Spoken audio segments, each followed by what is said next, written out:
Welcome to Our Girl Relationships. We talk about the problems people face in their day to day lives. Let's start with the video. I, 32 male, was the first child of my parents.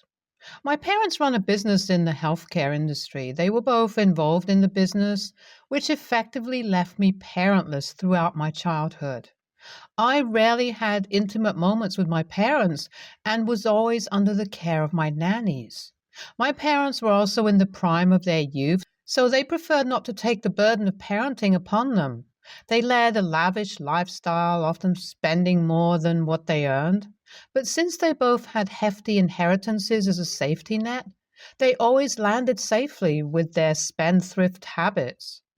8 years after my birth, my parents had a daughter, Emma. With the birth of Emma, it became clear to me that the negligence of my parents towards me was not because of their busy lifestyle, but it was because they didn't like me enough to spend time with me. Over the years, I had discovered multiple reasons to understand why this has been the case. I was a normal-looking child with average intelligence. I liked to keep to myself and talked only when I was talked to. Emma, on the other hand, was what my parents wanted to brand them as a perfect family in their business circles. She was a beautiful baby with blue eyes and curly golden hair. She got the best of both my parents, and even as a kid, she could grab the attention of a small crowd with her antics. Her addition branded my family as a perfect family. The special treatment endowed upon Emma doesn't mean that I had a hard life. I was privileged enough to attend an expensive private school and later an esteemed university. But the negligence that I faced during my life made me realize the need to work hard and earn respect in life. I worked my ass off in both school and university to grab a well-paying job. I worked hard at my job to progress forward as fast as I could. I still kept in contact with my parents, but the wound of childhood negligence never healed. Emma, being the golden child, was never forced by our parents to work hard.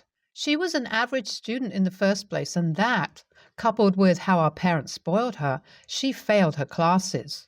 She stopped her education after high school, and our parents employed her at their enterprise. But even then, she was on leave for most days, and even when she came, she never stayed for more than a few hours. She had issues with all her coworkers, and people dreaded her presence in the workplace. I heard about Emma's temper tantrums in the office and the drama that follows them from friends and relatives back home. But what broke my heart was how my parents hid this from me. During one of the visits to my parents after I got my job and was well settled, I expected to have a chat with Emma on behalf of my parents. I thought an intervention at the family level would do her some good in her professional life. Emma was not present when I visited, and my parents made me feel like a fool by saying how half of their business was now being managed by Emma. I could feel that my parents were subtly comparing my achievements to those of Emma. That's when it hit me. For my parents, I'm the child that grew up without any interference from their side, and Emma was the child that grew up under their guidance. It would have been a shame for them that I was achieving more than Emma in life. At 19, I was already doing well in my university while my sister now, at the same age, is partying around. Nothing much changed in the consecutive years as Emma continued living off our parents, and I progressed forward in my career. Though I did not know the exact reason, the relationship between Emma and me had strained during these years. As an elder brother, I understood what she might be going through. Everyone around except our parents compared her life to mine. She was constantly asked to trace my paths and be successful, but that was not what she wanted. But these comparisons forced our parents to overcompensate by promoting her unreasonably in their company and spending money on her demand. My sister was growing up without the ability to hold herself responsible for anything, and this was worrying me. But I had no space in her life to intervene and advise her. My parents had already pushed me out of their life as my presence outshone the presence of Emma during parties and family gatherings. Emma preferred that too, so I made a social circle of my own at the place where I lived. 2 years back, I met my wife, Danielle. Danielle worked in the fashion industry, something which I thought I would never associate myself with. I had the worst fashion sense ever, and it still makes me wonder how a woman with such polished taste in fashion fell in love with me. Her entry toy life has improved the way I present myself, and that has boosted my confidence.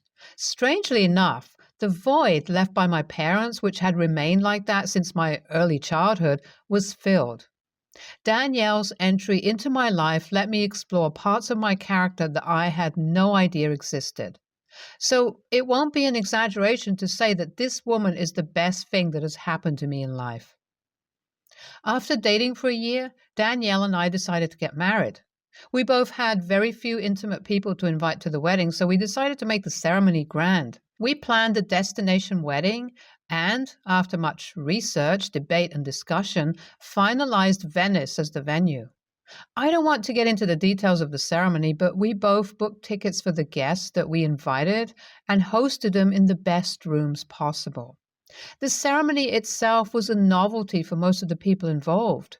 Emma asked me to book tickets for her boyfriend as well, which I happily obliged, though Danielle had asked me to reconsider the decision. Throughout the wedding, I could see the flame of jealousy in Emma's eyes, and she was constantly being consoled by our mother. My parents were in awe about the wedding that I had planned, but they made sure to keep their excitement to themselves.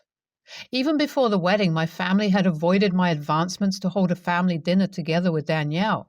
They continued to do this after the wedding, so after a while, I left the plan. Around the same time, I got to know that my parents were bad-mouthing me to people around them, claiming how I had used their money to complete my studies and get a job, but how I had left them in their old age. My father even commented that he was not going to leave a penny out of his inheritance to me. My aunt on my father's side, who has always been on my team, was kind enough to warn me about what had been happening at home. It would be a lie if I said that it didn't hurt me. Losing your family is a big deal, and Danielle held me through that phase. A few months back, I got to know that my sister was planning her wedding. My aunt told me that my sister was awestruck by my wedding and wanted something similar for her. She made her boyfriend propose to her and designed a flamboyant wedding in Tuscany. But she and her boyfriend were both broke, so she asked our parents to fund her wedding. To nobody's surprise, they gleefully accepted her request. But they couldn't afford a Tuscany wedding. So they asked her to shift the location to Hawaii. After much resistance, my sister finally gave in and she designed an exuberant wedding in Hawaii. Throughout this planning period, neither my parents nor my sister cared to involve me in any degree. I even met them once while this was happening, but they kept silent about the wedding preparations. So I decided to accept the reality that I would be uninvited to my sister's wedding. To my surprise, a few weeks back, my parents invited Danielle and me to dinner at their house. This was the first time they were inviting Danielle to their house, so my innocent mind thought that it would be the first step in mending my relationship with my parents. The dinner went fine, but after the dinner, my parents dropped the bomb. They said that they had suffered some major losses in business and had an expected lawsuit against them hanging over their heads like the sword of Damocles. So at that point, they couldn't afford my sister's wedding, but at the same time, they couldn't let their daughter down, so they invited me over to request me to bear the cost of her wedding. The dinner was not a means to fix the issues between my parents and me, but they were using me to make their golden child happy. I was furious on the inside, but without even consulting Danielle, I accepted their offer, but on 2 conditions. I wanted to have full control over the design of the wedding, and I wanted to have a speech on the wedding day. They were slightly surprised as I was not usually the one to give speeches, but didn't care as I was helping them with saving the esteem of their favorite child. Unlike my wedding, Emma's wedding was very crowded.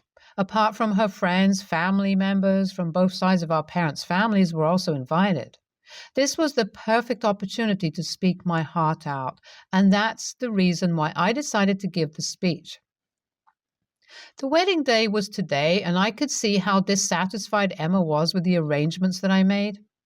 We had very different tastes, and I was sure that anything I chose would make her feel like it was a poor choice. But I was there just to deliver my speech, so when the time came, I asked Danielle to record my speech. Ladies and gentlemen, I began. I want to take a moment to thank my parents for giving me the opportunity to speak today. My parents looked at each other in confusion. They had expected me to say something about Emma, not them. You see, for years, my parents have ignored me, I continued. They never supported me or showed me the love and affection they showed my sister. But now that they need something from me, they come crawling back. There was an uncomfortable silence in the room as my words sunk in. My parents looked embarrassed, and Emma looked like she was about to cry. But I'm not bitter, I continued, smiling. In fact, I'm grateful. You see, this wedding has allowed me to show my parents just how successful and accomplished I am, and I have to say, it feels pretty good. I went on to give a speech about the differential treatment that I suffered from my parents and how it still hurt me in the middle of all my successes and accomplishments. My parents sat there in silence, their faces red with embarrassment. As I finished the speech, I walked over to my sister and hugged her. I'm so happy for you, I said sincerely. I hope you have a wonderful life with your husband. And with that, I walked out of the reception with my wife, leaving my parents and sister behind. I drove back to my hotel room and have been sitting here in satisfaction. My parents have always painted themselves as the perfect parents, and that's a huge part of their reputation in our community. I'm happy that I finally got the space to tell the community how I was treated, but at the same time, I feel a bit guilty about using my sister's wedding for it.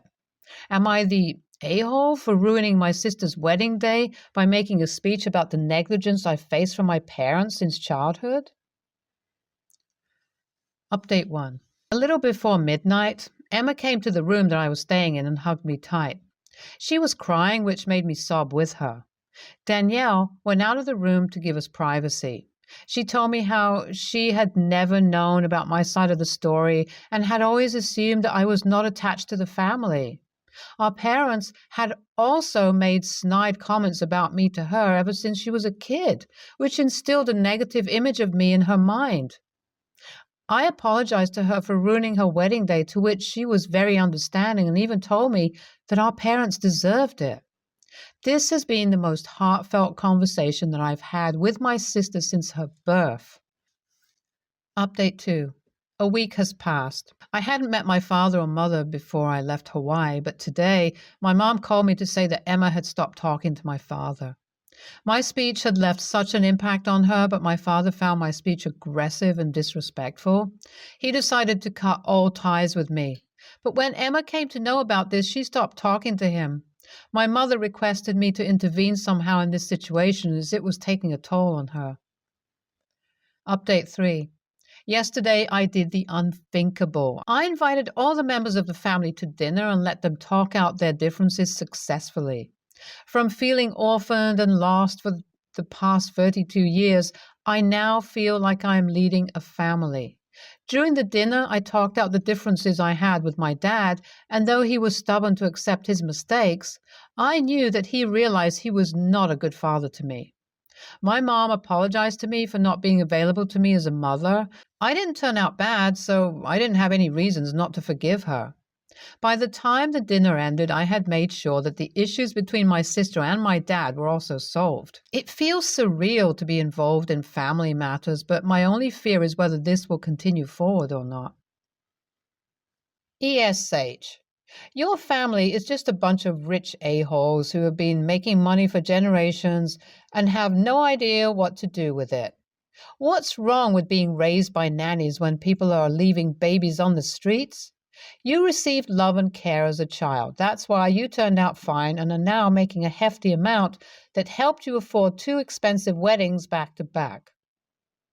NTA, but you could have done this early instead of being a doormat for these many years, hoping your family will learn from their mistakes and learn to love healthily. From your side, you should learn to be more communicative instead of waiting till the last moment to explode. Next story. I'm 29, female, my fiancé, 31, male. are planning to get married next year. For some context, he is better off than me financially. No student debt and higher paying job. We got a good handle on splitting costs. He owns our home, so I pay the bills. My name is not and will never be on the title. This was a joint decision I'm happy with. We also have a good arrangement for housework and chores. While no one gets married with intentions of getting divorced, it's important to be cautious. He asked me if I'd be willing to sign a prenup to protect his assets, and I happily agreed. In case if a relationship goes south, bitterness could lead to unnecessary headaches and drama, so why not? He hired a lawyer and got the document ready. I have read it. It's fair. Problem. For the doc to be valid, I need to hire my own lawyer to review and sign off on it. That costs about $1,500. While I am not exactly broke, I also don't have that much money to spare. I told him that I don't think it's fair for me to drop $1,500 for a document that is mainly for his sake. Basically, I will definitely sign it, but I expect him to pay for my lawyer if he wants it done. He's very upset with me and is accusing me of going back on my word and making excuses not to sign a prenup. That is not the case. I'd sign it right now if it was valid without a lawyer. We are at an awkward impasse. So, AITA for not wanting to pay out of pocket for a document he wants? I don't want it, but I'm not offended by it. And I sure as heck don't want to blow a lot of money on it. Marriage is already expensive. Edit. To add. I pay the bills for groceries and split the electricity and internet bills with him. He pays fees, taxes, maintenance, etc. Final edit for now. Thanks for all the comments. I'm reading every single one and I have a lot to think about. I was raised very independently and I earn everything I have. I suppose I am so scared of coming across as using him for his money. He is not rich, by the way. Think of my income as lower middle class and his as upper middle class. That I might be going too far in the opposite direction. NTA, he's an a-hole for accusing you of having ulterior motives. Unfortunately, you're both victims of the sad state of the lawsuit with prenups. In order for it to be valid, you need to hire and pay your own lawyer. If he pays the lawyer, there's a conflict. So tell him the problem is not the prenup, but you forking out so much money for something that only protects him. You can pay your own attorney. He'll get his prenup. But then he needs to pay you back for it by paying the bills for a few months or something like that. Because your attorney will be paid by you directly and doesn't even need to know about the side deal you and your fiancé have struck. There's no conflict of interest. NTA, if he wants it, he needs to pay all the costs for it, plain and simple. I'd be a little worried. It seems like you may be ignoring some red flags. Okay, so it's his house, but you specifically said you've agreed that your name will never be on the title? So you're throwing your money away, paying all the bills on a monthly basis, and all he's paying for is a mortgage for an asset only he will ever own.